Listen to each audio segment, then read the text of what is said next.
From the Library of Congress in Washington, D.C.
This is a battlefront. A battlefront like no other in the long history of mankind's wars. This is an air front.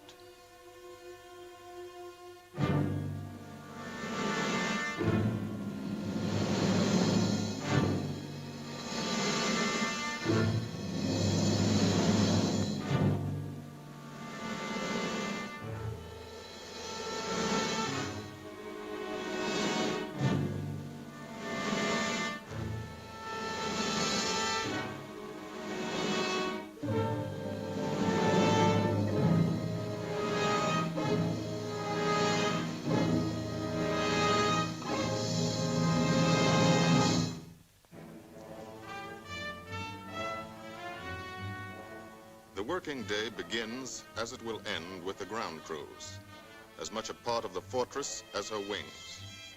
If you're a mechanic, you've got your own bomber. You get attached to it. But you know when your ship goes out on a mission, you may never see it again.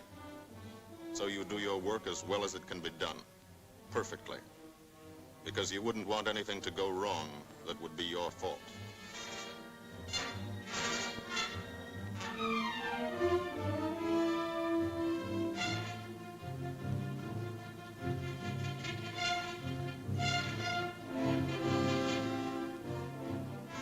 Today, the bombs will be taken from these bomb dumps somewhere in England and delivered to specific points in Wilhelmshaven, Germany.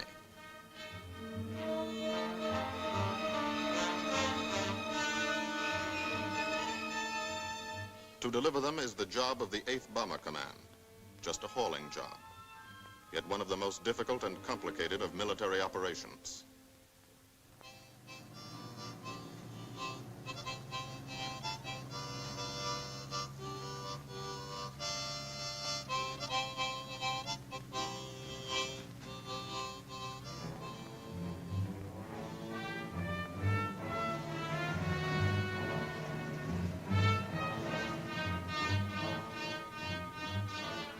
General-purpose demolition bombs, impact velocity as high as 750 miles an hour, pierce 5 inches of armor plate, destroy a factory.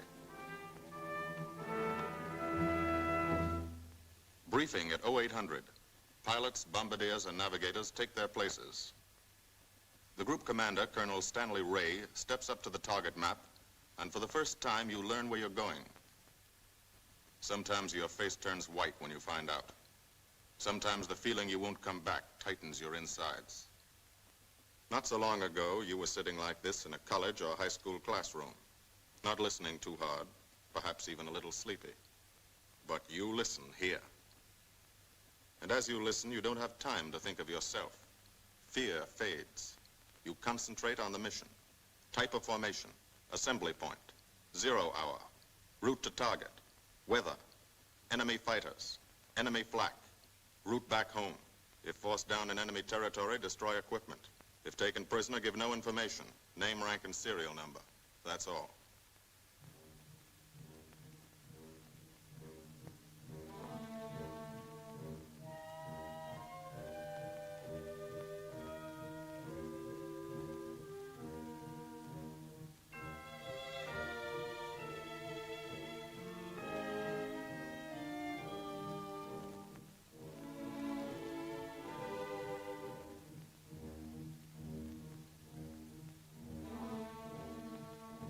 These are the passengers with one-way tickets. And this is the crew of the Memphis Belle, 324th Squadron, 91st Heavy Bombardment Group.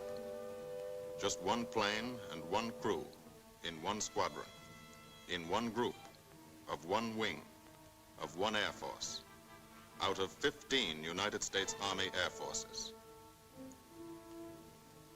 Well, fellas, we've never had an easy ride over there yet, and today won't be any different.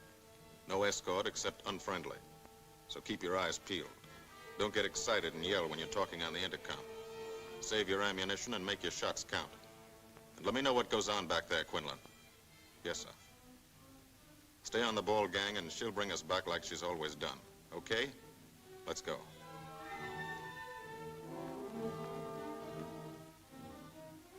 They have completed 24 missions in this, the toughest theater of air war, the big league of sky fighting. Their experience is priceless. And so, if the Memphis Belle comes back this afternoon, they will be sent to bring the vital lessons they have learned to thousands of aircrew men in training at home. Home is America.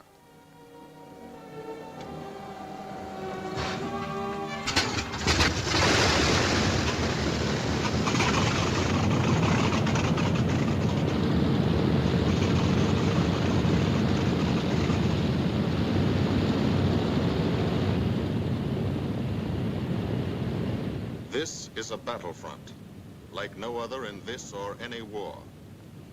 No monster armies, no booming cannon. Only the roaring engine sound of the bombers pounding through the quiet English countryside. This is an air front.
Of the Memphis Belle leave the soil of England for the 25th time.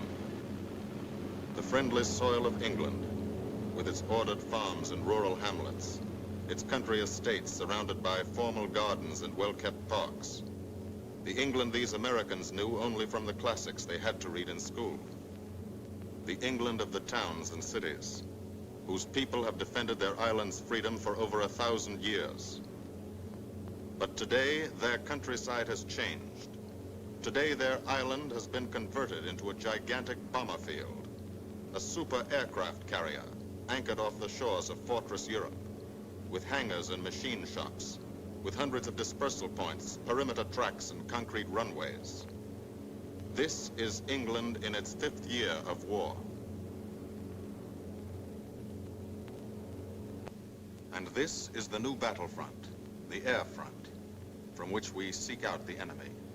Not his infantry or his artillery, not his panzer divisions, but the greater menace, the industrial heart of his nation, the foundation on which the Nazi Empire and its armies stand, the power behind the German lust for conquest. The steel mills and refineries, shipyards and submarine pens, factories and munitions plants. Pinpoints on the map of Europe which mean rubber, guns, ball bearings, shells, engines, planes, tanks, targets. Targets to be destroyed. And these are the destroyers, each with a belly full of bombs, and 10 men like the crew of the Memphis Belle. Pilot Captain Robert Morgan, industrial engineer from Asheville, North Carolina. He's flown this ship across the Atlantic. The other pilot, Captain Jim Verinis, business administration student at the University of Connecticut. Radio operator and gunner, Sergeant Bob Hansen, construction worker from Spokane, Washington. Navigator, Captain Chuck Layton, chemistry student at Ohio Wesleyan. Engineer and top turret gunner, Sergeant Harold Locke from Green Bay, Wisconsin. Used to be a stevedore. Besides keeping the Belle in order, he covers the sky above. Tail gunner, Sergeant John Quinlan of Yonkers, New York. Clerked for a carpet company, but he quit December 8th, 1941. Ball turret gunner, Sergeant Cecil Scott. Pressman for a rubber company in Rahway, New Jersey. Pilot to crew, 10,000, put on oxygen. They're climbing higher now, 300 feet a minute. The strain on the planes and on the men is mounting. The rest of the crew, Bombardier Captain Vincent Evans, operated a fleet of trucks in Fort Worth, Texas. Waist gunners, on the right, Sergeant Bill Winchell, chemist for a paint company in Chicago. And on the left, Sergeant Tony Nastal, used to repair washing machines in Detroit when he was a kid. Now he's 19 and has 2 Nazi fighters, confirmed.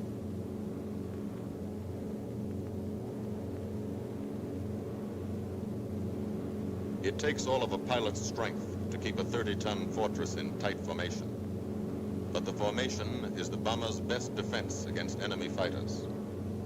The planes are deployed to uncover every gun, stepped up and down, echelon to the right and left, arranged to overcome the danger of gunners firing into friendly ships, arranged so concentrated cones of fire from the caliber 50 machine guns cover the sky for 1,000 yards in every direction.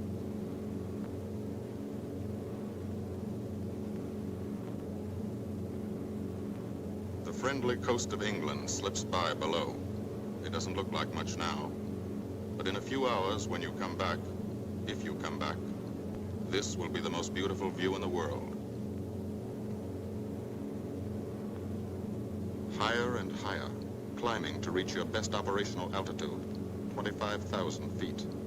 5 miles straight up. So high you can't be seen from the ground with a naked eye. So high that after 1 minute without oxygen, you lose consciousness.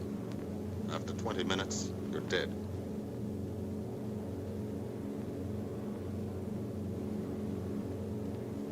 From now to the target, you go about your routine duties, plot your course, check your equipment, and wait, and think. Higher and colder. Temperature 40 degrees, below zero. Take off your glove and you lose some fingers. You look out at the strange world beyond, reflections in plexiglass, like nothing you ever saw before, outside of a dream.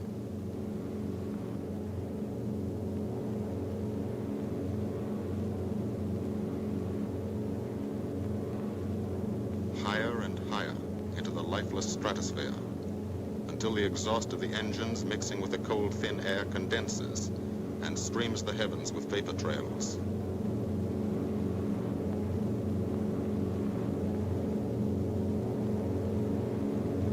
To the men in the ships, they're far from beautiful, for they point like beckoning fingers to the formation, signposts in the sky for the enemy to spot us.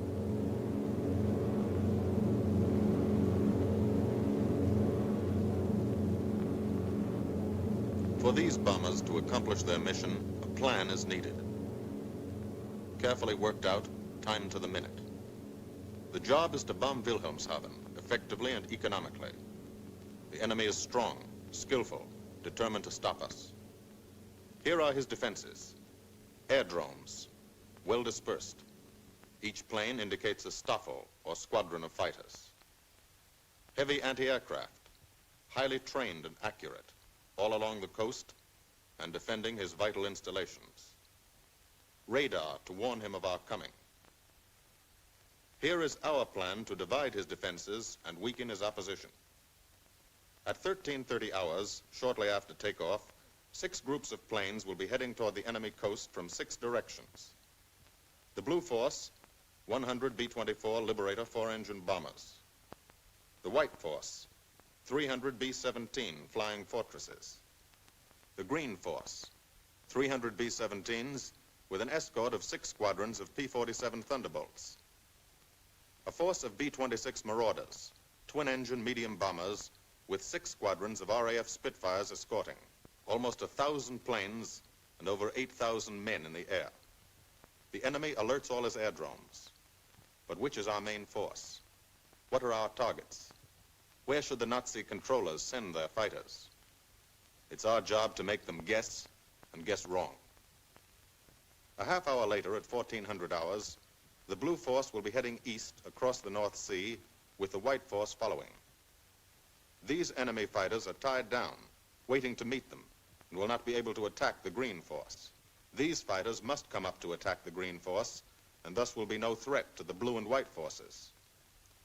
The B-26s and Spitfires will bomb and strafe a key rail junction, diverting these 6 Staffeln and preventing the enemy from concentrating too many fighters on the Green Force, which is scheduled to bomb an aircraft factory at Hanover. At 14:30 hours, the Blue Force will threaten this entire coastal area of northwestern Germany.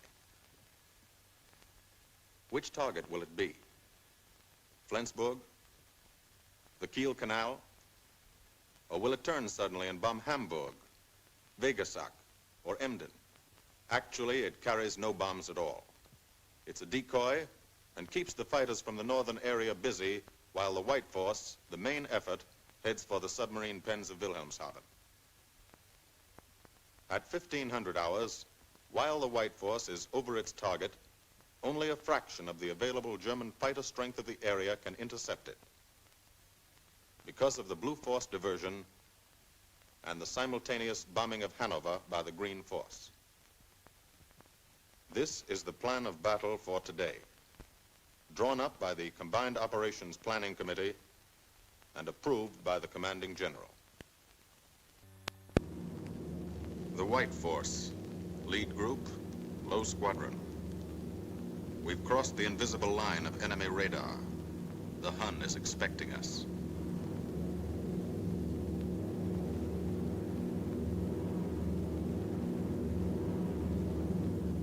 Steel helmets go on. Watchful eyes strain. Tight formations are held tighter still. Tense gunners more alert because here it comes. The enemy coast. From up here, it looks the same as any other. Houses, roads, green fields, factories, waterways. But they are the houses and fields of those who invade and oppress. They are the factories and roads of the people who twice in one generation have flooded the world with suffering. Suffering in such quantity as the history of the human race has never known. Brought torment and anguish into countless American homes. Gold stars and telegrams from the War Department.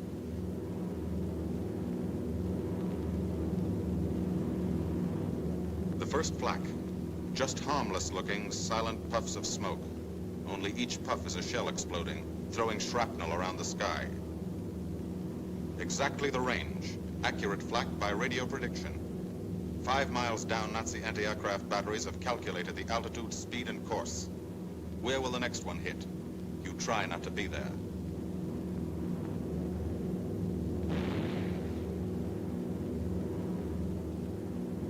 The docks and submarine pens of Wilhelmshaven.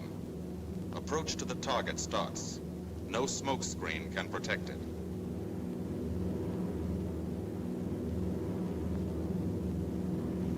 Now the enemy knows the path of your approach and walls that path with a flak barrage. But you fly right through it. Flak so thick you can get out and walk on it.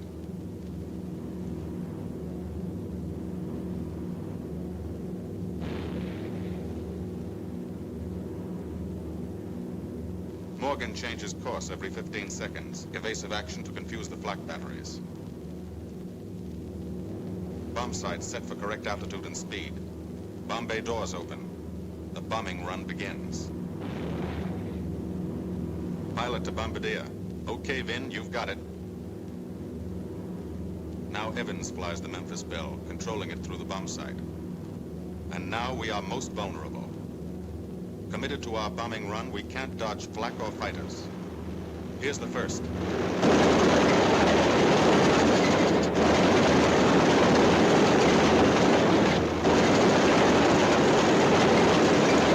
Top turret fires at him.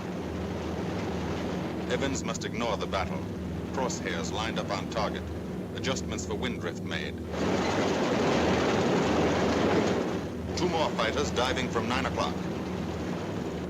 Flak now has the range too.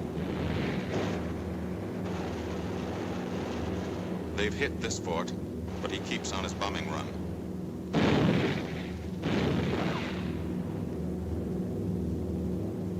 As lead bombardier, Evans's aim must be good. Every other ship in the group will drop its bombs when he drops his. Now one pointer on the bomb site moves toward another stationary pointer. The instant they touch, bombs will release.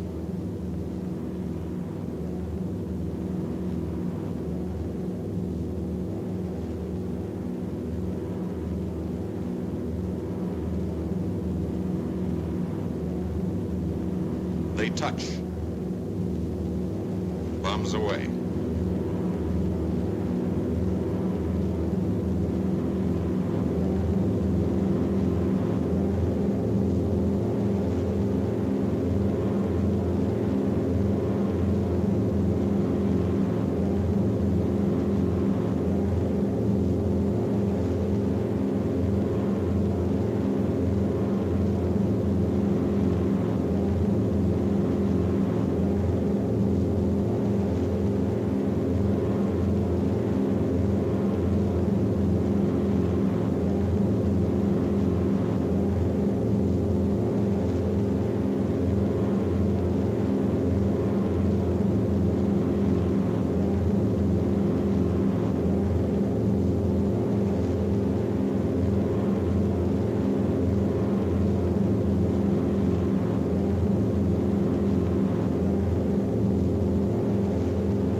The first half of the mission is over, the easy half.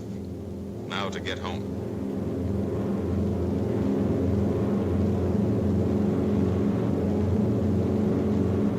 The flak stops. That means fighters out there somewhere.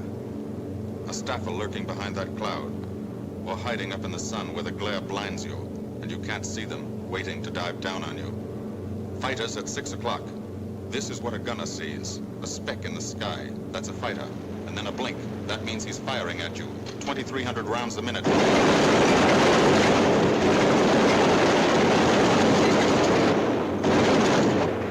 In a running battle, one of the most important instruments is the interphone. There's 4 of them. 1 o'clock high. They're coming around. Watch it.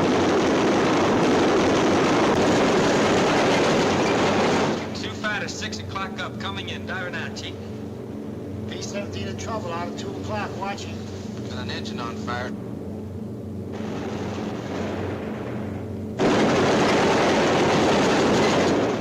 There's 2 more diving through the 94th. 3 planes, 9 o'clock, coming around. Keep your eye on them, boy. Coming around at 10. Watch them, Chuck. Keep your eyes open. Yeah. They're breaking at 11, breaking at 11. I got them. I got those 2 at 2 o'clock. Watch them, Scotty. I got my sights on them. Check that B-17, Chuck, 3 o'clock. Loader smoking. Fighters, 10:30, coming around. Those 10:30 upper or lower? Sun. B-17 out of control at 3 o'clock.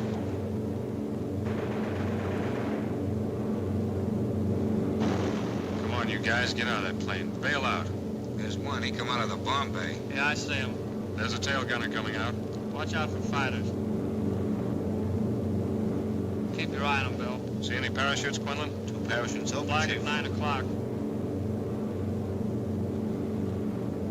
8 men still in that B-17. Come on, Get out of there. There's 3 more chutes. Flak, 11 o'clock. Fighters, 6 Enemy o'clock. 109 at 3 o'clock. Keep after him, Winchell. I see him. I'm on him. Come on, use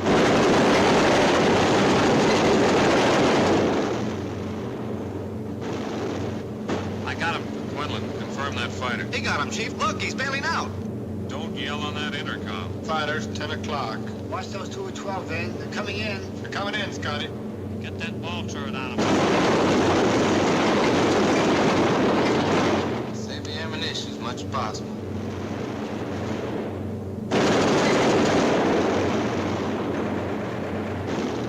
Watch that fighter coming in at 3 o'clock. He's coming in on a half roll. Pull her up, Chief. Pull her up. Hurry.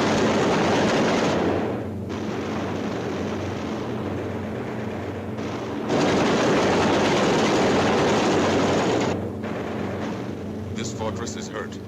Engine on fire, losing airspeed and altitude, drifting into the flak, alone and helpless. A straggler. In a minute, Nazi fighters will swarm in like buzzards for the kill. You can watch, but you can't go down to help. You keep your formation.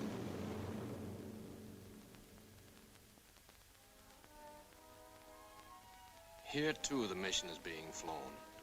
None the less real for being in the minds and hearts of these men behind. Ask anybody who's been to a field in England, or anywhere else our bombers are based, and he'll tell you that there's drama here, too. Waiting to see who's coming back.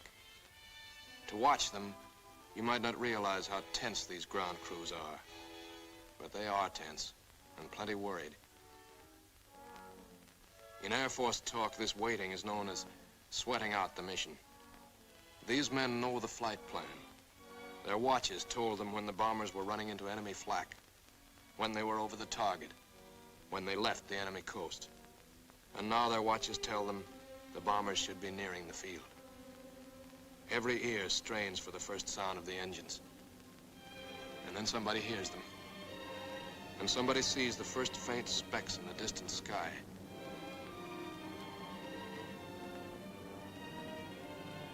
Every face turns to see and count. The watchers try to read the numbers on the ships. These planes have priority to land first. The colored flares mean wounded aboard. In the hospital window, these watching men know what that means. They know what it feels like to lie on a bouncing fortress floor for hundreds of miles through the frozen stratosphere. Great pain, with the other men in your crew fighting to keep you alive until they hit the field. The field. Home. It'll be okay then, because there'll be medical care, the best, as soon as the wheels of your plane stop rolling.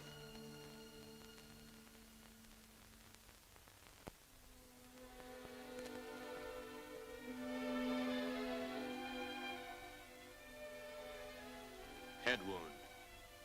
Concussion. 20-millimeter cannon shell exploded in his radio compartment. Shock. Internal injuries. He'll be all right, though. Flak burst scattered flying shrapnel. He's full of steel splinters. This pilot's leg is not a pretty sight. Neither are the docks at Wilhelmshaven. These men will all get the Purple Heart. And this man, too, posthumously.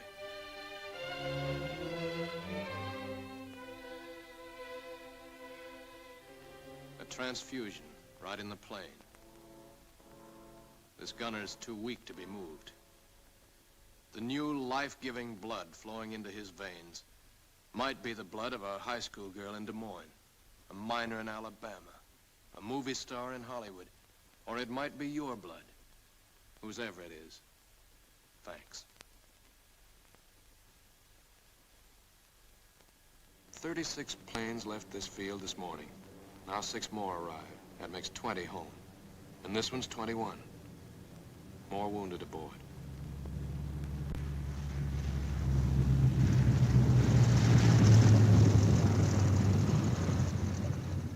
.22, coming in with his left inboard engine dead.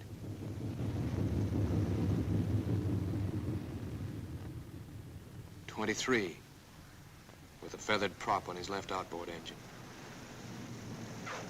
.24, Southern Comfort, with a chunk of tail gone. .25, they flew home on their luck. .26, not a scratch. The control tower learns that 2 more landed at a British field to the south. 1 a crash landing, crew safe. That makes 28. 29. A rough landing, but her pilot's badly hurt. It's a wonder he brought her back at all. 29 planes back, so far. 29 out of 36. Our losses were heavy, but the enemy's were far heavier. We destroyed a German aircraft factory, a rail junction, submarine pens, docks and harbor installations. That's specific, known damage. But who can tell the number of German torpedoes that will not be fired, the number of our convoys that will get through now, the soldiers' and seamen's lives that will be saved, or the battles that will be won instead of lost because of what these bombers and airmen did today.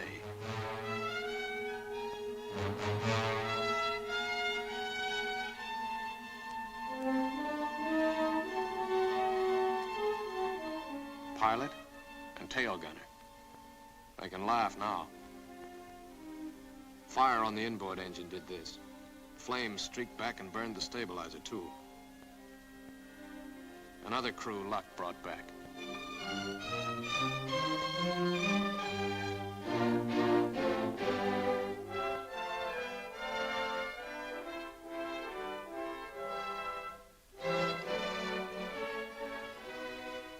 Here's old Bill. A pretty good airplane when it took off. Lost its nose, lost its navigator, bombardier wounded, top turret gunner and pilot hit, hydraulic system shot out, no brakes, no flaps, but old Bill came back.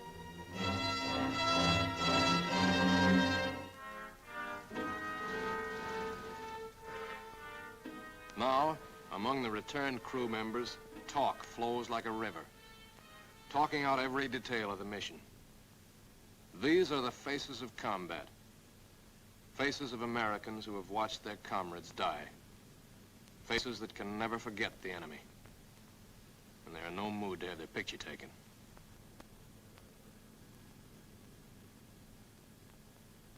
In the control tower, Colonel Ray, the group CO, is still watching and waiting. And then he spots the last flight. 3 more planes. And one of them is the ship everyone has been pulling for. The Memphis Belle. The last few miles of this trip have been a joyride. The strain is over. They can leave their guns now. Now they know they're going to go home. To Spokane, Green Bay, Asheville, Detroit, Chicago, Fort Worth, and Yonkers.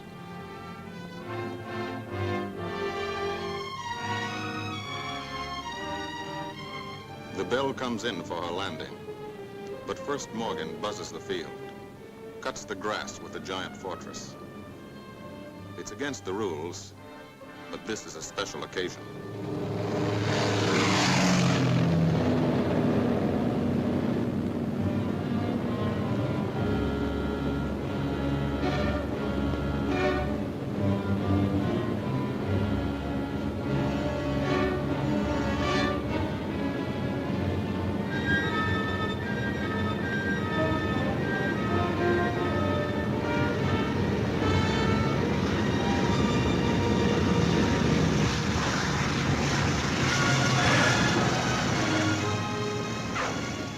Of the Memphis Belle come back to the soil of England for the 25th time.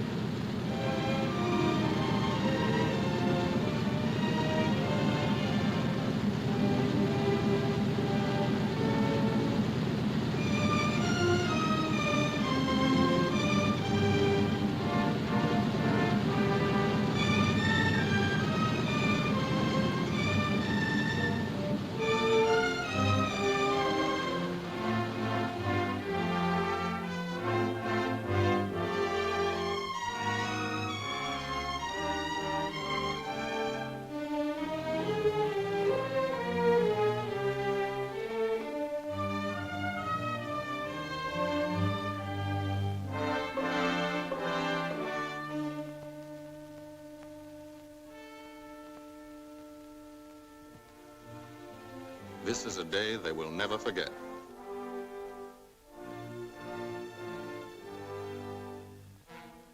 Another great day soon after, Brigadier General Hansel visited the field and presented the Distinguished Flying Cross to every member of the crew.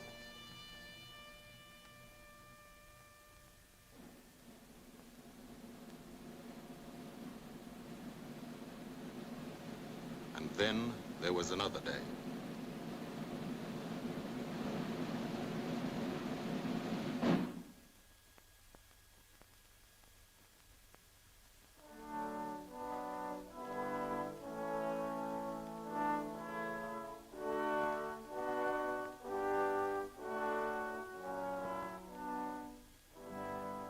Their Majesties, the King and Queen of England.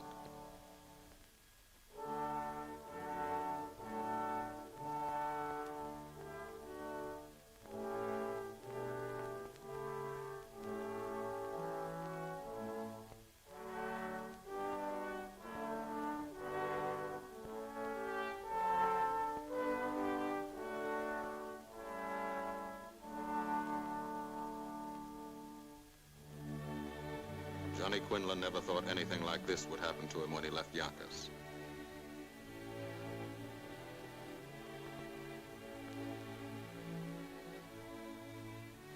The ground crew were a little self-conscious about being dressed in fatigues, but the Queen thought they were very nice.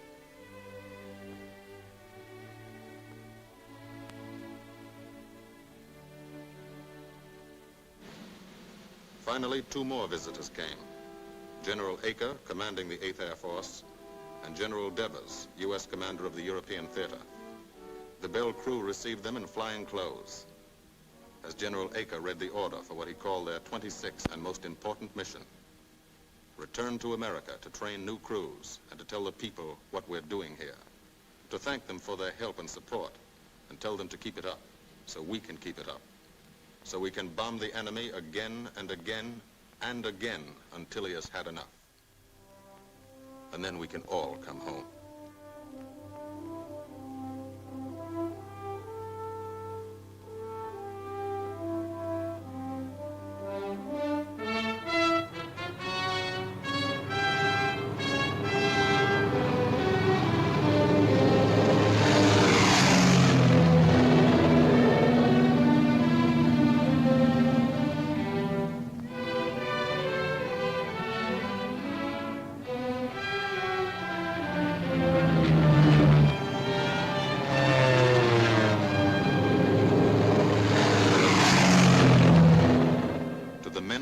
Air Force, who are now flying deep into Germany, bringing destruction to targets almost 1,000 miles from their bases.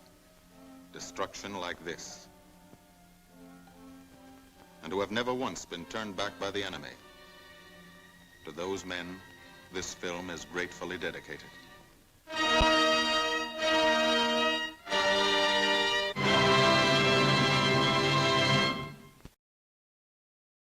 This has been a presentation of the Library of Congress.